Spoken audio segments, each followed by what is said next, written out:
पुरानी हवेली, जिसके चारों तरफ मकड़ी के जाले लगे हुए थे। छत की दीवारों से उल्टे लटके हुए चमगादड़ों का शोर उस पुरानी हवेली को रात के सन्नाटे में और भी भयानक बना रहा था। उस पुरानी हवेली को लोग बहुत डरावना मानते थे, क्योंकि चंबल की घाटी में पड़ी इस सुनसान हवेली में रात के वक्त हमेशा एक बच्चे के रोने की आवाज आती थी। कभी किसी ने जाकर ये देखने की कोशिश नहीं की कि वो बच्चा आखिर कौन है और क्यों रो रहा है जोर जोर से। कई लोगों का मानना है कि उस पुरानी हवेली में बहुत समय पहले एक राजा अपनी रानी के साथ रहता था। उसका लड़का महल की छत से नीचे गिरकर मर गया, जिसके शोक में राजा और रानी ने भी अपने प्राण त्याग दिए। वो बच्चा आज भी रात के सन्नाटे में वहां रोता है।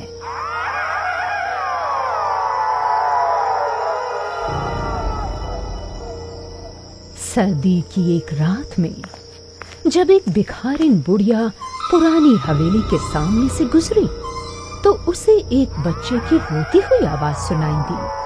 बच्चा बहुत जोर जोर से रो रहा था।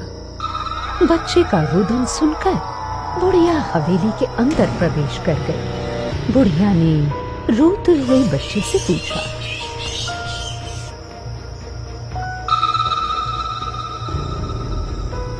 इतनी जोर जोर से क्यों रोता है मेरे लाल? माँ, मैं बहुत दिनों से भूखा हूँ, कुछ खिला दे माँ, कुछ खिला दे ना माँ। आज तो मेरे पास रूखा सूखा ही है, तू भी भूखा और मैं भी भूखी। चल आज इसी को खाकर हम दोनों अपनी भूख मिटा लेते हैं।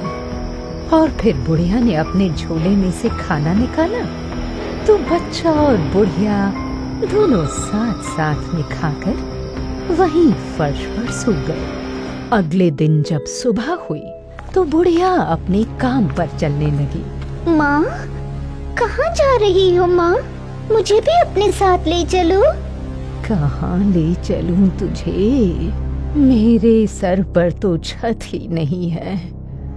दिन भर लोगों से भीख मांग कर खाती हूँ। जहाँ रात होती है वहीं सो जाती हूँ। माँ, तेरी आंचल की छाव ही मेरा घर है।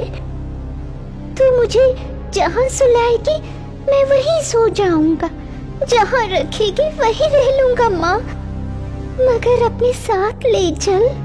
ठीक है, चल फिर मेरे साथ। बुढ़िया उसे अपने साथ शहर ले जाती है, इस उम्मीद में कि आज जो कुछ भी भीख मांगेंगे उससे अच्छा खाना मिलेगा। वो बच्चा बुढ़िया की उंगली पकड़कर रास्ते के किनारे किनारे चलता जा रहा था कि तभी अचानक से एक कार आई और उसने बुढ़िया को टक्कर मारी। बुढ़िया उसी वक्त जमीन पर गिर गई। तूने मेरी माँ को धक्का दिया? ठहर, मैं तुझे नहीं छोड़ूंगा आज। रहने दे बाबू, हमारी किस्मत में धक्का और ठोकर खाना ही लिखा है। तू कितनों से उलझेगा मेरे लाल। पिद्दी भर का बच्चा मुझे सबक सिखाने आया है। देखने में कितना छोटा है, मगर जुबान तो देखो कैंची की तरह चलती है। अच्छा, एक तो मेरी माँ को मार दिया, ऊपर से हिकड़ी दिखाता है। तू जानता नहीं है मुझे। तेरी औकात के लोग कभी मेरे ड्राइवर हुआ करते थे। चलता बन यहाँ से, वरना औकात दिखा दूंगा मिनट में। कार वाला बच्चे को मारने लगता है कि तभी बुढ़िया बीच में आ जाती है। कार वाले का थप्पड़ बच्चे की बजाय बुढ़िया को जा लगता है और बुढ़िया के मुंह से खून निकलने लगता है। अगर मुझे मारता तो कोई बात ना थी, मगर तूने मेरी माँ को मारा।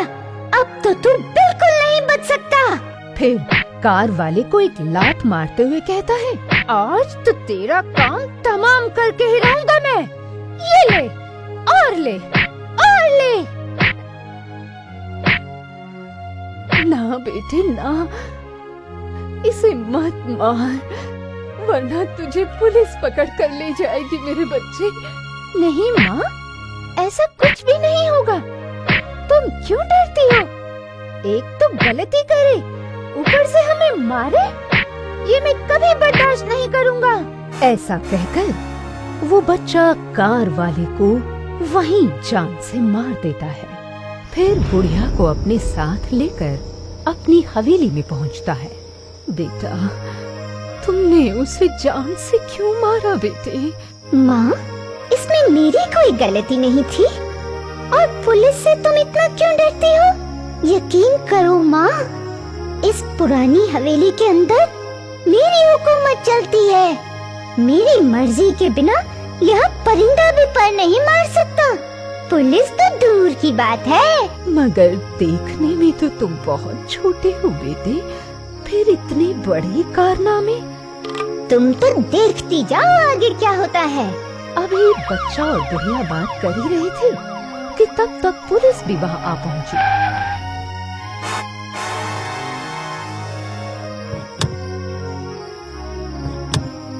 मैं कहती थी ना बेटे, कार वाले को जान से मत मारो, मगर तुमने मेरी एक ना सुनी।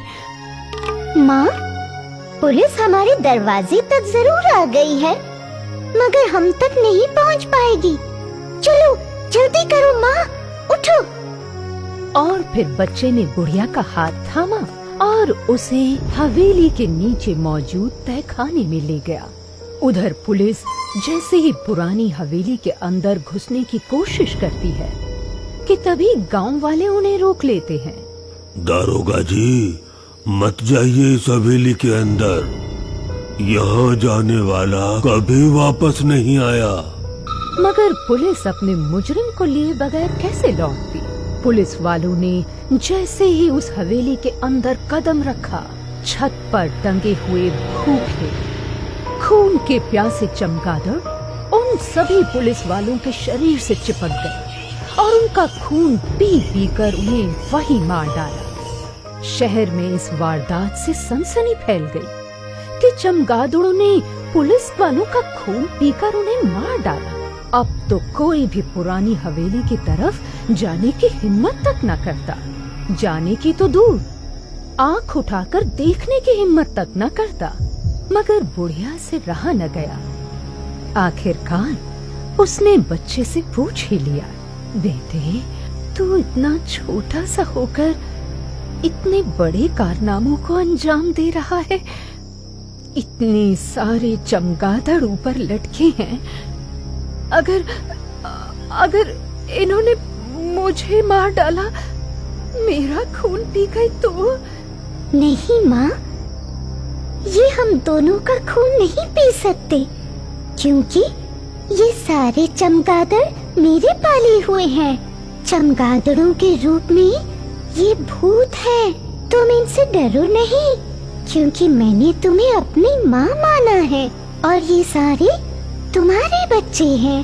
ये तुम्हारा कुछ नहीं बिगाड़ेंगे।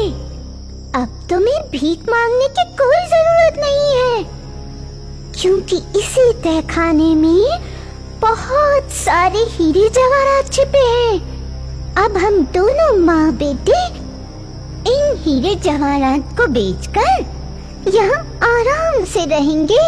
अब जरा हंसकर तो दिखाओ मुझे। हंसो हंसो हंसो। मेरी प्यारी माँ, मेरी प्यारी माँ। बड़ा नटखट है तू।